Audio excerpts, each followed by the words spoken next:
When I was 6, I knew what I was going to do with the rest of my life. It wasn't until I was getting ready for the MCAT that I realized I might not want to be a doctor.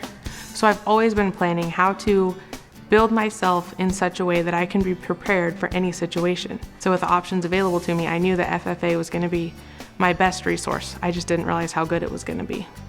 If it's a cracker or cookie, make sure that you're going to look at it, you're going to snap it, you're going to listen to it. Make sure that you take a piece and crush it to look for fat differences. FFA stands for Future Farmers of America. I was one of the few students who enrolled in FFA with the specific plan of not being in agriculture at all. I had no desire to work on a farm. I didn't want anything to do with cows. FFA is not just cows, plows, and sows.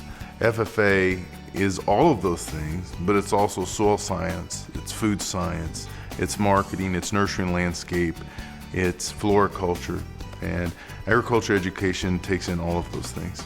Even though it's designed as an agriculture program, I knew that I could get into other things like public speaking, like enhancing my organizational skills through some of the contests that we attend, and also it's a good thing to do as part of student government without being in actual student government.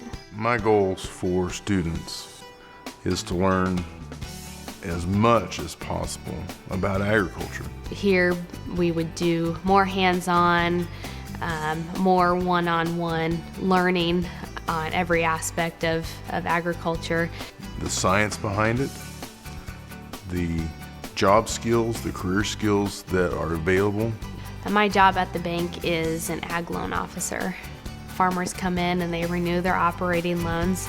It helps me to be on the same page as those farmers. And for them to leave here and be educated about how their food is grown and how it is brought to them. What was the flavor difference on your tongue? Kansas State University did a study a couple of years ago based on livestock judging, but I believe that it really holds true for all of our judging teams. And their study found that we're teaching students to think at or above the level of doctors, lawyers, and engineers just because we're giving them a set of criteria and telling them to evaluate the circumstance or scenario. When he told me we were going to Kearney to judge, I thought it was just a practice thing, and I was not impressed when I found out I had to be in a pen with 4 cows. I was terrified. But at the same time, I knew that I could be terrified and still be okay. And I learned how to classify things. It wasn't so much learning how to pick one cow from another, it was learning how to put things in order. I knew that one characteristic was more important than the other. So it wasn't so much about the cows, it wasn't about the sheep, it wasn't about the pigs. It was about the chance to learn how to put these thoughts together in my brain and then be able to tell somebody else how I'm thinking and why I did something. The Eustis-Farnam FFA chapter is known all over the state for doing so well at so many different events. The coolest thing is to watch students achieve. I know how hard they work. They put in an incredible number of hours and they are so dedicated. And so to see students achieve at the highest level is incredibly rewarding to me. I believe in you, Tyler. You can do it. The most important thing Mr. Schimmels has ever taught me is no matter where you come from, you can compete with anybody. And we've proven it in the past with a national championship and a national runner-up championship. Mr. Schimmels is a unique individual. He's not afraid to work. He's not afraid to ask the kids to work. Mr. Schimmels does expect a lot. Mr. Schimmels, as a teacher, expects the best of you every time. And he'll push you every day. Every day will be a challenge. But he's also going to be your biggest cheerleader. He's also going to be the one that says, I know you're frustrated, but you can do it. I know you're confused, but you can figure it out. Nebraska is a very strong agricultural state. I tell our students here at Eustis-Farnam that we can compete with anybody, we just have to outwork them.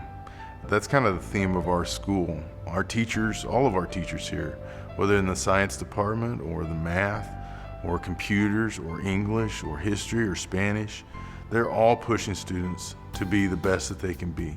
And the parents here at Eustis-Farnam push their students to be the best they can be. So we really have a foundation here of hard work, and that's a great thing for a community to have.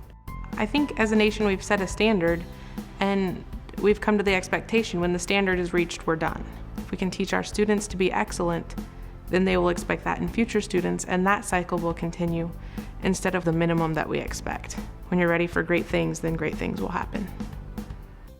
And that's why Nebraska loves our public schools. Nebraska loves Our public schools.